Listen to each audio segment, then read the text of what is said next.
चलो अब धीरे धीरे सांस अंदर खींचो। आइस क्लोज करो। 1 2 3 4 5 6 7 8।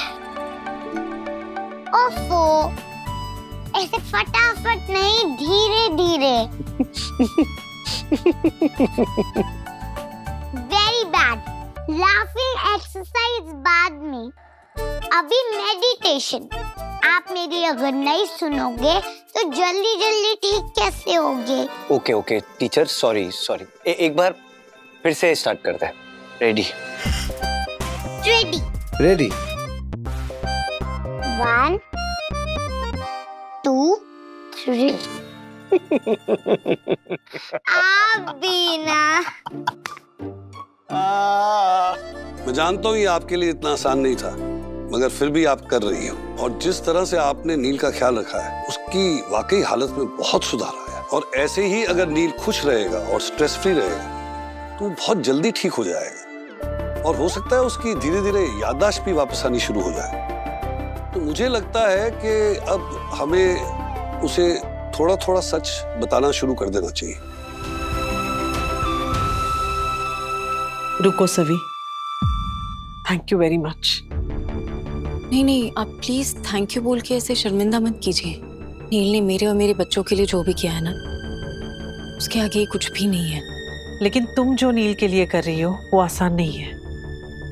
एक औरत होने के नाते मैं समझ सकती हूँ कि तुम पर क्या बीत रही होगी। तुम्हारा एहसान मैं जिंदगी भर नहीं भूलूंगी। क्या हो गया आपको? हाँ, इतना परेशान क्यों लग रहे हो? आपके चेहरे से साफ साफ दिखाई दे रहा है कुछ हुआ है क्या बात क्या है? नहीं, परेशान नहीं हूँ मैं। साफ दिखाई दे रहा है कि आप परेशान हो। बोलिए ना, क्या बात है? डॉक्टर सुबह से घर आए थे, क्या उन्होंने कुछ कहा आपको?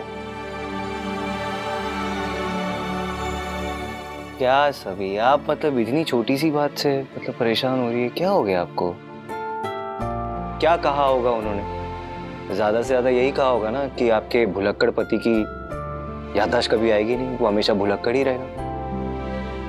यही है ना? नहीं, ऐसा तो नहीं कहा। अगर कहा भी तो भी क्या फर्क पड़ता है? क्या फर्क पड़ता है अगर मेरी याददाश्त कभी आएगी नहीं? मेरे पास आप हो ना। ज्ञान है, सही है, मेरी पूरी फैमिली है यहाँ पे। और एक इंसान के लिए इतना काफी होता है जीने के लिए। मैं सच कह रहा हूँ, मेरी याददाश्त वापस आए या ना आए मुझे कोई फर्क नहीं पड़ता। सच्ची। कुछ बातें आप याद दिला देना और कुछ बातें मैं एक्टिंग कर लूंगा कि मुझे याद है। थोड़ी बहुत जिंदगी बची है, जी लेंगे ऐसे ही। आप लोग हो ना मेरे साथ। सच्ची मुझे और कुछ नहीं चाहिए। मेरी याददाश्त रहे या ना रहे, हम चारों तो साथ रहेंगे ही ना।